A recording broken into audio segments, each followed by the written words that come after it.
믿음의 도전을 우리는 해 나갑니다. 세상은 사단이 장악되어 있고 이 세상은 사단이 마음대로 움직이고 있습니다. 그래서 하나님의 자녀가 구별된 거룩하게 하나님의 뜻을 이루어 나가기가 쉽지 않습니다. 그래서 우리는 세상에서 이익되고 또 세상에서 좋아 보이는 것들을 포기하며 하나님이 원하시는 축복의 길을 걸어가는 겁니다. 그런 축복의 삶을 살기 위하여 오늘도 믿음의 도전을 하는 여러분 되시기를 주 예수 그리스도 이름으로 축원드립니다. 자, 이제 사도행전 1장을 오늘 마무리합니다. 사도행전 1장은 서론과 같은 겁니다. 사도행전 2장에 하나님께서 약속하신 성령을 주시면서부터 초대교회가 시작되었다고 보시면 됩니다. 그 시작되기 전에 사도들이 예수님으로부터 언약을 받고 또 감람온이라는 산에서 내려와서 어디까지 갑니까? 바로 마가의 다락방에 가서 그들이 기도를 합니다. 오늘 15절부터 26절까지는 좀 긴 내용이지만요. 기도하는 중에 그들이 가룟 유다의 그 직무의 자리를 다른 사람의 수로 채우는 일이 이렇게 일어납니다. 다시 말하면 하나님이 응답 주실 그릇을 준비하고 응답을 준비하는 시간표였다는 거죠. 우리가 지금 해야 될 것은 뭐냐 하면 기도합니다. 기도하면서 하나님이 응답하실 수밖에 없는 준비를 우리가 해야 될 가장 중요한 시간표를 믿음으로 가지는 것입니다. 그 축복을 여러분이 누리시길 바랍니다. 15절을 제가 보도록 하겠습니다. 모인 무리의 수가 약 120명이나 되더라. 그때 베드로가 그 형제들 가운데서 일어서서 이르되, 지금 그 마가의 다락방에 모인 수가 약 120명 정도가 됐다고 합니다. 예수님께서는 500여 형제까지 보였습니다. 그게 뭐 갈릴리 쪽에 있었다고 하면 내려오지 못한 사람들을 포함해도 어쨌든 처음에 이렇게 예수님의 제자들을 중심으로 모여준 여자들까지 했던 숫자가 약 한 20명이지만 그 외에도 이렇게 모여들었던 사람들이 약 한 120명 정도가 되었다고 하는데요. 그 중에 지금 모여서 그들이 지금 기도를 하고 있습니다. 언제까지요? 성령이 역사하실 때까지. 기도하는 그때에 마침 누구를 뽑습니까? 바로 이제 가룟 유다의 빈자리를 뽑기 위해서 베드로가 지금 일어나는 겁니다. 지금 일어서서 얘기를 합니다. 형제들아, 성령이 다윗의 입을 통하여 예수 잡는 자들의 길잡이가 된 유다를 가리켜 미리 말씀하신 성경이 응하였으니 마땅하도다. 지금 형제들이라는 것은 당연히 지금 120명에게 말하고 있겠죠. 그러면서 뭐라 얘기합니까? 성령께서 다윗의 입을 의탁하여 통하여 말하게 했다 그런 겁니다. 바로 이 유다에 대한 예언을 했다는데요. 그 유다에 대한 예언이 뭐냐면 시편 41편 9절에 나오는 겁니다. 나의 신뢰하는 바 내 떡을 먹던 나의 가까운 친구도 나를 대적하여 그 발꿈치를 들었나이다. 이런 말씀이 시편 41편 9절에 나오는데요. 다윗이 자신과 가까운 자들이 자신을 배반한 사실을 가지고 그들이 이 짐승이 뒷발질하여 이게 주인을 다치게 하는 일이 있다는 그것으로 이렇게 비유한 것이 이게 지금 이 말씀을 베드로가 지금 성령께서 다윗에게 하게 하셨다. 이게 바로 가룟 유다를 향한 것이다라고 얘기하고 있는 겁니다. 그래서 그 말씀이 응해진 겁니다. 이 말은 무슨 말이냐면 지금 가룟 유다가 했던 그 배반의 행동은 구약에 있는 그 성경을 응하게 한 겁니다. 그래서 예수님께서 네가 나지 아니했으면 좋을 뻔했다. 네가 오늘 나와 함께 언약을 이루자, 하나님의 뜻을 이루자라고 얘기합니다. 왜? 너는 나를 팔아라 이거지. 그죠? 그게 구약의 예언이었다는 거죠. 이 사람은 본래 우리 수 가운데 참여하여 이 직무의 한 부분을 맡았던 자라. 분명히 예수를 배신한 사람이었지만요. 12명의 제자의 수에 들어갔던 사람이라는 겁니다. 그래서 구약에는 12지파가 있고요. 신약에는 12제자가 있습니다. 그래서 이게 어떤 면에서는 완전 수거든요. 성경이 말하는. 그래서 그 수를 채우려고 했던 모습들이 나오는 거죠. 자, 18절 19절에 있습니다. 이 사람이 불의의 싹스로 밭을 사고 후에 몸이 곤두박질하여 배가 터져 창자가 다 흘러나온지라. 이 일이 예루살렘에 사는 모든 사람에게 알리어져 그들의 말로는 그 밭을 알겔다마라 하니 이는 피밭이라는 뜻이라. 사실 이 사람이 불의의 싹도 샀다 그랬는데 마태복음 그 27장에 보면요. 사실은 1절부터 7절 보면 이 밭을 산 사람은 마태가 누구라 그러냐면 대제사장들이 이 밭을 샀다 그래요.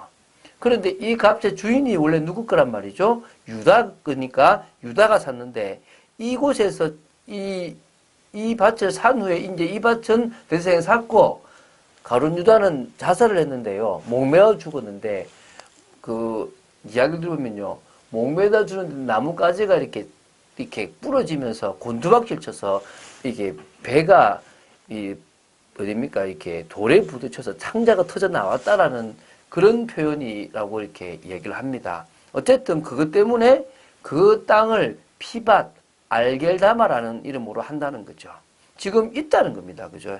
시편에 기록하였을 때 그의 거처를 황폐하게 하시며 거기 거하는 자가 없게 하소서 하였고 또 일렀을 때 그의 직분을 타인이 취하게 하소서 하였도다.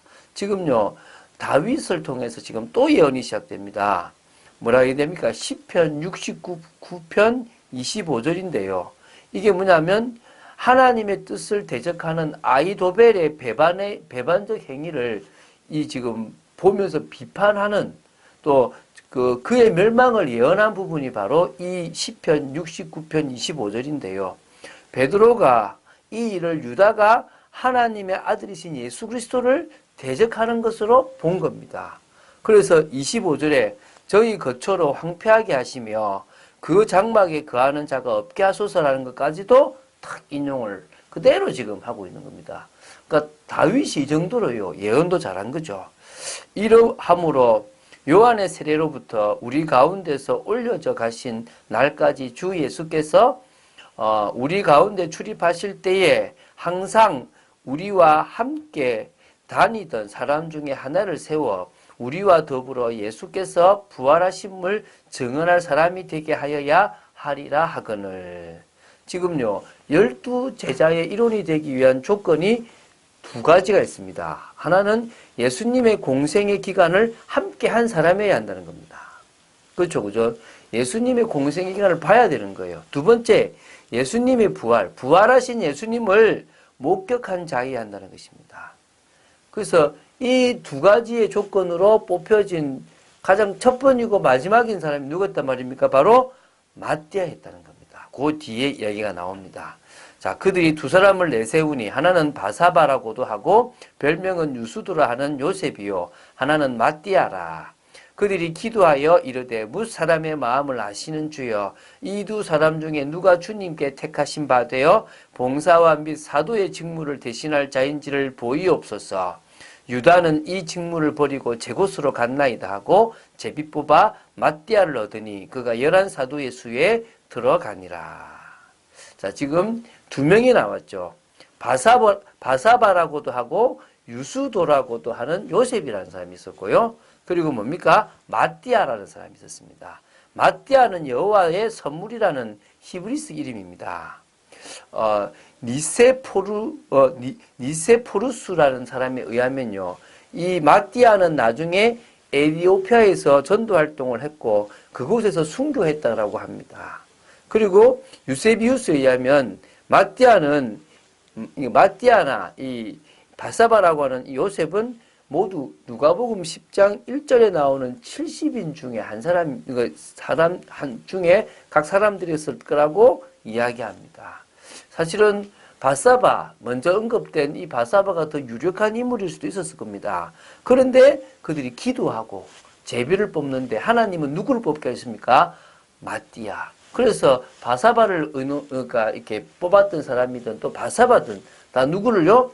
하나님이 마띠아를 세웠다는 것을 다 인정하고 따라가게 되는 일이 벌어지는 거죠. 자, 이제 준비가 끝났습니다. 하나님, 저희들은 처음에 주님께서 12명을 세우신 그대로 준비가 되었습니다. 이제 주님 역사하여 주시옵소서. 약속하신 성령을 주시옵소서 기도했겠죠.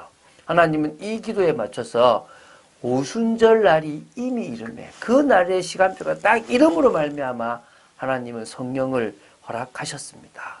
하나님은 지금도 우리에게 그 은혜를 허락하실 것입니다. 그래서 우리는 반드시 회복해야 됩니다. 뭐를 회복해야 됩니까?